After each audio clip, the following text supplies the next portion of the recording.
የኢትዮጵያ ኦርቶዶክስ ተዋሕዶ ቤተክርስቲያን በአዲስ አበባ ከተማ እየተከናወኑ ለሚገኙ ልማት ስራዎች የምታደርገውን ሁሉን አቀፍ ትብብር አጠናክራ ትቀጥላለች አሉ ብፁዓን አባቶች። የኢትዮጵያ ኦርቶዶክስ ተዋሕዶ ቤተክርስቲያን ብፁዓን አባቶች በአዲስ አበባ ከተማ እየተከናወኑ የሚገኙ ግዙፍ የልማት ፕሮጀክቶችን ተዘዋውረው ጎብኝተዋል። በዚህን ወቅትም ብፁዓን አባቶች በአዲስ አበባ ከተማ እየተከናወኑ የሚገኙ ዘርፈ ብዙ የልማት ስራዎች የሚደነቁ መሆናቸውን ተናግረዋል።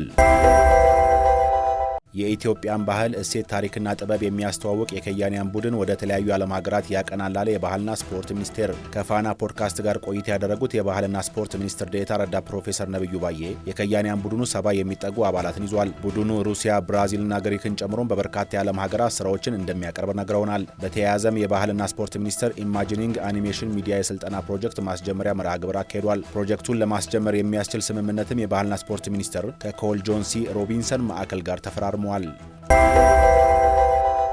አንድ እቅድ አንድ ሪፖርት ለተቀናጀ የአባይ ተፋሰስ የሲቪክ ማህበራት ሚና በሚል መሪ ሀሳብ በአባይ ተፋሰስ ላይ የሚመክር የውይይት መድረክ ተካሄደ። የውይይት መድረኩ በኢትዮጵያውያን በትውልደ ኢትዮጵያውያንና በኢትዮጵያ ወዳጆች ርብርብ የማጠናቀቂያ ምዕራፍ ላይ የደረሰውን ታላቁን የኢትዮጵያ ህዳሴ ግድብን ከደለል በመጠበቅ ለትውልድ እንዲተላለፍ ለማድረግ ያለመ ነው።